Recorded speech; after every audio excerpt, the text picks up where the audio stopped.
권영철의 Y뉴스 권영철 대기자 어서 오세요. 안녕하십니까. 예, 오늘 대검 국감과 네. 윤석열 총장의 행보에 네. 대해서 얘기하신다고요. 주제가 뭡니까? Y. 윤석열 총장에 대한 지금 압박이 계속 거세지고 있죠. 네. 추 장관이 1차에 이어서 2차 수사지휘권 발동도 했고 1차 때는 없었던 청와대도 이번에는 힘을 실어주고 있고요. 윤 총장이 상당히 압박을 가하는 그런 모양새입니다. 그래서 윤 총장이 끝까지 버틸 수 있을지에 대한 거고. 오늘의 Y는 윤석열 총장 끝까지 버틸까? 네. 이렇게 좀 정해놓고 시작하면 되겠군요. 네. 우선 그 Y를 풀기 전에 한 2시간 후면 이제 대검에 대한 국감 열리지 않습니까? 그렇습니다. 네. 예. 윤석열 총장 출석하죠, 당연히. 당연히 출석하죠, 기관장으로서. 무슨 얘기할까요? 사실 2시간 남겨놓고 사실 뭔가에 예측하고 하는 게 사실 좀 부담스러운 일이긴 한데 윤 총장이 아무래도 어떤 입장을 밝히지 않겠느냐는 관측이 좀 지배적입니다. 이번 국감은 윤 총장이 임기 만료 전에 한 9개월 남았죠, 이제. 네. 자신의 입장을 외부에 공개적으로 밝힐 수 있는 사실상 마지막 기회로 보기도 하고요. 뭐 인터뷰나 아니면 측근을 통해 전하는 게 아닌 온 국민 앞에서 카메라 앞에서 공식석상에서 발언하는 마지막이 될 거다. 그렇죠. 그것도 이제 국회의원, 국민의 대표인 국회의원들의 질의에 답변하는 방식이기 때문에 네.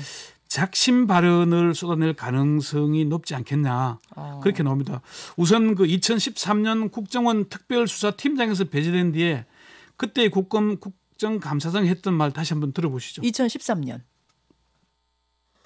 이렇게 된 마당에 사실대로 다 말씀을 드리겠습니다. 일단 처음에 좀 경로를 하셨습니다. 그리고 야당 도와줄 일이냐. 야당이 이걸 가지고 정치적으로 얼마나 이용을 하겠냐. 정하려고 그러면 내가 사표 내면 해라. 우리 이 국정원 사건 수사의 순수성이 얼마나 의심받겠냐. 이런 말씀을 하시길래 저는 이게 검사장님 모시고 이 사건을 계속 끌고 나가기는 불가능하다는 판단을 했습니다. 우리 정의는 혹시 조직을 사랑합니까? 네, 대단히 사랑하고 있습니다. 혹시 사람에 충성하는 건 아니에요? 저는 사람에 충성하지 않기 때문에 제가 오늘도 이런 말씀을 드리는 겁니다. 그러니까 윤 총장이 저 발언으로 사람에 충성하지 않는 발언으로 유명세를 많이 탔죠. 그랬었죠. 사람에 저는 충성하지 않습니다. 그 얘기는 이제 그 당시에 박근혜 대통령 시절 권력에 난 충성하지 않는다는 말로 해석이 됐고. 그렇습니다. 네. 그렇죠. 그 당시 이제 이게 폭탄성 발언이었고 좌천이 됐는데 오늘도 뭐 이런 좀 예상 밖의 폭탄성 발언이 나올 거라고들 봐요. 그렇게들 관측을 하는데 그 이유가 뭐냐면은 그제죠. 그 대검이 법무부의 그 수사지휘권 발동 그 이전에 법무부가 감찰 결과를 발표했죠. 김봉현 씨에 대한. 그러니까 자기가 검사들 접대 사실을 진술했는데 뭉갰다 이런 감찰 결과를 발표했는데 대검이 법무부의 감찰 발표에 대해서 중상모략이다 이런 단어를 썼어요. 그랬었죠. 예. 대검은 검찰총장이 해당 의혹들에 대해 철저히 수사를 지시하였음에도 이와 반대되는 법무부의 발표 내용은 전혀 사실에 근거하지 않은 내용으로서 검찰총장에 대한 중상모략과 다름없으며 전혀 납득하기 어렵다 이렇게 발표를 했어요. 법무부와 대검의 관계가 이전 같지는 않지만 법무부가 발표한 감찰 결과에 대해 중상모략이라는 이런 단어를 사용해서 공개적으로 반박은 제가 기자 생활하면서 처음 봅니다. 중상모략이라는 단어까지 써가면서 대검이 법무부 감찰을 비판한 건 처음 보세요. 그런 식으로 이건 뭐 사실 근거하지 않은 것이다. 유감이다. 이렇게 나오는 그건 했었죠. 네네. 근데 중상모략이라는 단어를 쓴 건 굉장히 강력한 거다. 그렇죠. 이 윤 의도가 총장을, 있다고 보세요? 예. 윤 총장을 이렇게 잘 아는 한 중견 법조인이 중상모략이라는 단어를 사용해서 반박하는 걸 보니까 일종의 떡밥을 까는 게 아닌가 이렇게 본다 얘기를 했어요. 그게 무슨 말입니까? 오늘 국정감사장이잖아요. 그럼 뭐 여당 의원, 야당 의원들이 질책하거나 뭐 하면은 현직에 있는 제가 무슨 말을 하겠습니까라고 하거나 아니면은 수사 중인 사건이어서 말씀드릴 수 없음을 양해해 달라. 통상 이렇게 비켜가지 않습니까? 그런데 이렇게 중상모략이라는 단어를 깐 것은 떡밥을 던져놨으니까 야당 의원이거나 누구나 여당 의원이나 간에 중상모략이 어떤 의미상 발언이냐. 그 질문이 나오게끔 네. 유도한 것이다라고 보세요. 뭐 그렇게 이제 법조계에서는 해석을 합니다. 그럼 중상모략이 뭡니까? 뭔데 중상모략이라고 한 거예요? 어떤 취지에서 그 말을 했냐라고 하면은 거기에 대해 답을 할 것이다. 몇 번을 미루다가 뭐 좀 이렇게 발언할 수 있다. 그래서 뭐 10시에 시작하지만은 이 발언은 아마 오후 늦게 내지는 저녁 식사 이후에 나오지 않을까 그렇게 전망하기도 합니다. 결국 대검에서 밝힌, 즉 윤석열 총장이 밝힌 법무부의 중상모략이란 뭔가, 그것이 무엇인가, 그것이 오늘 핵심이 될 수 있다. 그게 한 가지고 또 하나는 예.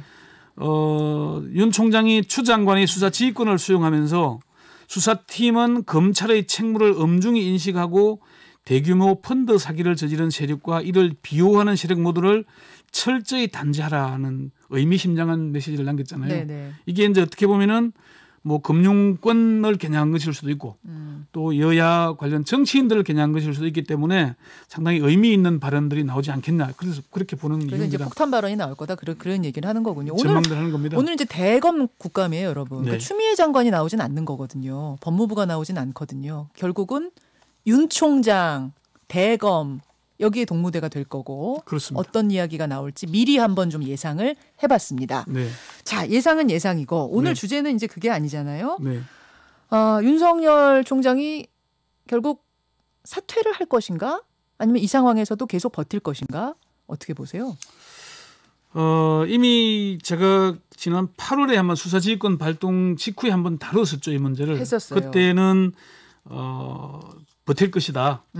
라고 했는데 지금 당시와 상황이 조금 달라진 것은 당시 상황은 윤 총장이 약간 좀 자초한 측면이 있었죠. 신임 검사들 앞에서 민주주의 허울을 쓰고 독재와 전체주의를 배격하는 것이 진짜 민주주의다 이런 얘기를 했었잖아요. 물론 이제 원론적인 차원에서 한 이야기다라고는 했지만 이제 그게 네. 문제가 됐었죠. 정치권에서도 그렇고. 그게 이제 뭐 서른 최고위원이 민주당 최고위 회의에서 공개적으로 이제 윤 총장은 물러나야 한다 뭐 이런 얘기까지 하고 했었잖아요. 근데 지금은 이제 이번에 좀 상황이 달라진 것은 당시에는 여당 정치권에서만 때렸는데 네. 이번에는 추 장관이 두 번째 수사지휘권 발동을 하면서 개인사를 물고 들어갔잖아요. 그러니까 가족과 관련된 가족 의혹 측근 수사 관련된, 네 건도 그렇죠. 수사지휘권을 발동시켰죠. 예, 이게 그 청와대가 곧바로 추 장관의 그 발언에 대해서 힘을 좀 실어줬고요. 수사지휘권 발동에 대해서. 그리고 청와대는 뭐 이제 수사지휘권 발동과 사전 교감한 게 아니라고 밝혔습니다마는 어쨌건 추 장관과 청와대가 윤 총장의 사퇴를 압박하는 모양새로 비춰지고 있지 않습니까? 사전 교감은 없다라는 게 상의 같은 건 없다라는 청와대 게 입장이었죠. 뭐 네. 공식 입장이지만 결과적으로는 어쨌든 양쪽에서 다 사퇴 압박하는 모양새인 건 실제 맞아요. 뭐 검찰 내부에서도 그렇게 받아들이고 있습니다. 자, 그러면 네. 지난 8월하고 지금하고는 상황이 달라졌다. 네. 상황이 달라졌어도 윤석열 총장이 계속 버틸 것이냐? 아니면 이번에는 사퇴할 것이냐? 어떻습니까? 윤 총장의 입장에는 변화가 없다고 합니다. 그 첫 번째 이유는 수사지휘권 발동이 처음이 아니다.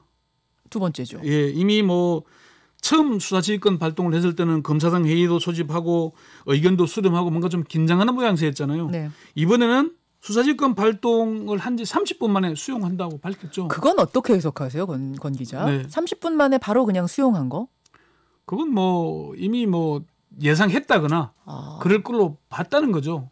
그리고 지난번에 그 이제 뒤에 설명이 나옵니다마는 지난 8월에 그 대검이 수사지휘권 수용을 하면서 네네. 형성권이라는 말을 들고 나왔어요. 그 얘기는 뭐냐면은 법무부 장관이 수사지휘권을 발동하면은 네. 검찰총장이 수용하냐 마냐 관계없이 이미 성립한 거다. 맞아요. 예, 그 예. 얘기를 한 적이 그때 있어요. 그 설명했어요. 그 얘기는 예. 수사지휘권 발동의 전적인 책임은 추미애 장관에게 있다. 그 얘기를 하는 겁니다. 그러니까 추 장관이 이미 대검이 형성권을 얘기를 했기 때문에 추 장관이 수사지휘권을 발동하니까 우리는 받아들인다. 검사들 열심히 수사해서 뭐 국민들의 아픔을 제대로 뭐 눈물을 닦아줘라 얘기하는 겁니다. 그런 얘기를 한 거고요. 두 번째는 법무부 장관이 수사지휘권을 발동할 사안인지 사실관계가 명확하지 않기 때문이라는 분석입니다. 자, 윤 총장은 사퇴하지 않을 거라고 보는 두 번째 이유가 네. 지금 그 얘기예요. 그게 무슨 그러니까 말입니까? 1차 수사지휘권 발동은 윤 총장의 측근인 한동훈 검사장이 연루됐다는 걸 내세워서 윤 총장을 배제한 거였지 않습니까? 그런데 윤 총장이 배제된 상태에서 이성윤 서울중앙지검장 지휘 아래 수사를 했는데 네.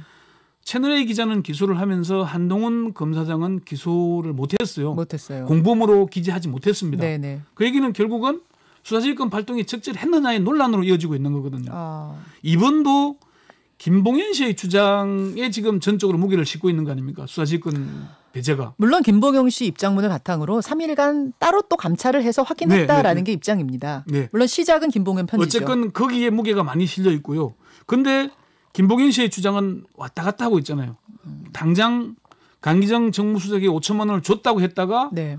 전달한 이강세 씨가 썼을 수도 있다라고 또 번복하는 편지를 또 보냈잖아요. 예. 이런 상황에서 윤 총장을 배제할 뭔가 근거가 있느냐 이런 의문이 제기되는 거거든요. 그리고 윤 총장과 그 가족 관련 4건도 네. 이미 수사가 이루어져서 무혐의 됐거나 재판에서 이미 끝난 사건들이거든요. 그런 의미도 받아들이고 있는 거고요. 그렇기 때문에 사퇴하지 않을 거라고 보는 네. 시각이 더 높다. 세 번째는 불감청연정 고소원이기 때문이다. 이런 분석도 나옵니다. 이게 무슨 소리예요? 수사지휘권 발동을 내심 원했다 뭐 이런 의미예요? 그런 분석이 있습니다. 이번 수사지휘권 발동은 라임이나 옵티머스 사건에 대한 지휘권을 박탈해서 독립적으로 수사하도록 한다는 외양을 갖추고 있지만은 속내는 윤 총장과 관련된 사건들을 다시 꺼내서 모욕을 주는 측면도 있습니다. 왜 그렇게 보실까요? 그 윤 총장이 가족 사건과 관련해서 수사 보고를 안 받겠다고 했지만은 실제로도 보고를 안 받았다 그래요.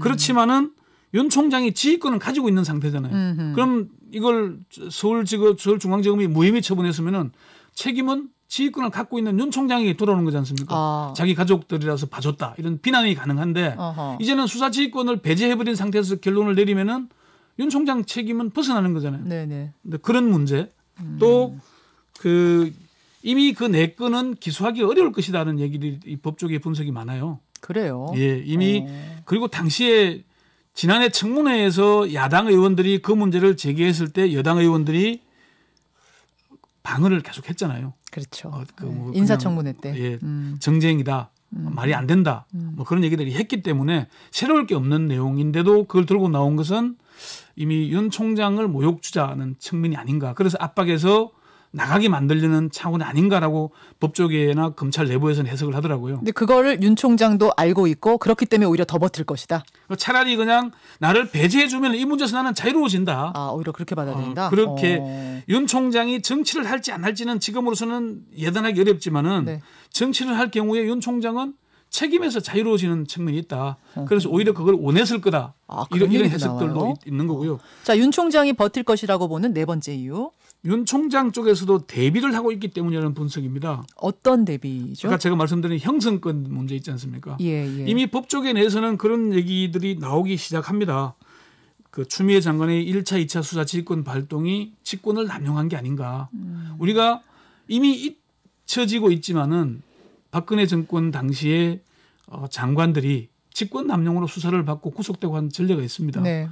이게 아까 형성권 얘기를 한 것은 수사지휘권 발동을 법무부 장관이 발동하고 검찰총장이 수용함으로써 완성되는 게 아니고 법무부 장관이 내 수사지휘권 발동할게라고 하는 순간 발동이 된다. 발동된다. 그러면은 직권 남용은 전적으로 추미애 장관의 책임이라는 겁니다. 이게 과연 직권 남용으로 적절한 사건이었 이게 그 수사지휘권으로서 발동할 적절한 사건이었냐라는 판단이 나왔을 경우에 네. 아니라고 판단되면은 그러면 법무부 장관이 직권을 남용한 게 되지 않느냐. 이미 검찰이 이것까지 밑자락에 깔고 대비하고 있는 게 아닌가. 그런 해석들을 하고 있습니다. 법조계에서는. 그런 얘기도 나와요. 이게 이제 지금은 문제가 되겠지만은 다음 정권에서 문제가 됐을 경우에 그때를 이미 대비하고 있는 거 아닌가. 만약 정권이 바뀐다면 바뀌건 안 바뀌건 안 바뀌어도 예, 민주당 정권이더라도 이 문제가 빚어진다면은 이미 우리가 이명박 정권에서 박근혜로 정권이 이어졌지만은 네네. 얼마나 많이 전 정권에 대한 수사가 이루어졌습니까? 그런 문제들까지도 지금 법조계는 내다보고 있습니다. 자, 윤 총장이 사퇴하지 네. 않을 거라고 본 5번째 이유. 그건 윤 총장의 소신이 그렇다는 겁니다. 지난번도 소개했지만은 국정원 수사 때문에 징계도 받고 고검으로 밀려 계속 다녔잖아요. 자천됐잖아요. 예. 끝까지 버텼지 않습니까? 그거는 윤 총장이 총장 자리에 연연해 한다기보다는 자기의 책임감이다. 그리고 평소에 소신이 그렇다. 스타일이 그래요. 스타일이 그렇다는 겁니다. 본인도 그러잖아요. 정무적 판단 능력이 떨어진다. 이 사람은 그냥 그리고 그 윤 총장과 같이 근무했던 뭐 실명을 공개해도 될지 모르겠지만은 박영수 특별검사가 그러는데 자신이 데리고 있던 검사 중에 배짱이 제일 두둑하다. 자기 스타일대로 밀고 간다. 안팎으로 그냥 그렇게 간다. 그런 스타일이기 때문에 지금 윤 총장으로서는 소극적 제안을 하는 것으로 보이지만은 저 사람이 지금 나갈 이유가 뭐 있겠냐. 오히려 지금 나가면은 죽도 밥도 아닌데 왜 나가겠냐. 그런 얘기들이 많았습니다. 그래요. 네. 예. 이것은 이제 권영철 기자가 네. 두루 법조계 전반 흐름들을 취재해서 내린 뭐 결론이라고 봐야 되는데 이게 뭐 맞을지 안 맞을지는 봐야겠습니다만. 그건 지켜봐야 되는데 2013년 당시에 그 지금 트위터 계정에서 당시 조국 전 법무부 장관이 서울대 교수 시절에 네네. 윤 총장에 대해서 그런 얘기를 한 적이 있습니다. 좀 치사하더라도 버텨라 한 얘기 있는데 그 지금 트위터 화면 잠시 한번. 지금 유튜브와 레인보우로 예. 조국 전 장관의 2013년 트위터군요. 예, 저게 이제 더럽고 치사해도 버텨주세요. 박범계 의원의 트윗을 리트윗한 거거든요. 아하. 그리고 박범계 의원은 사표 내면 안 됩니다. 굴하지 않고 검찰을 지켜주세요 했던 얘기가 지금 다시 SNS에서 주목을 받고 있습니다. 저 사건들이. 그래서 윤 총장이 아마 끝까지 버티지 않겠냐는 게 법조계의 한결같은 분석들이고요. 물론 이제 올 연말이 지나면서 정치판이 바뀌면은 움직일 수도 있지 않겠냐는 관측을 하는 사람들이 일부 있긴 합니다만. 정치판으로 갈 거라는 관측도 일부 있어요? 일부는 있습니다. 정치할 거다. 스타일이 맞아요? 스타일이 안 맞는데 본인이 주목을 계속 받고 있지 않습니까? 예. 이런 상황에서 쉽게 그걸 버리기는 쉽지 않을 거라고 해석하는 사람들도 일부 있다. 예. 자, 여기까지 오늘의 Y 권영철 대기자 수고하셨습니다. 네. 김현정의 뉴스쇼는 청취자 여러분의 참여로 이루어집니다. 트위터, 페이스북, 레인보우 게시판, 그리고 단문 50원, 장문 100원의 유료 문자 샵 1212, 우물정 1212 통해 참여하실 수 있습니다. 김현정의 뉴스쇼, 여러분과 함께 만듭니다.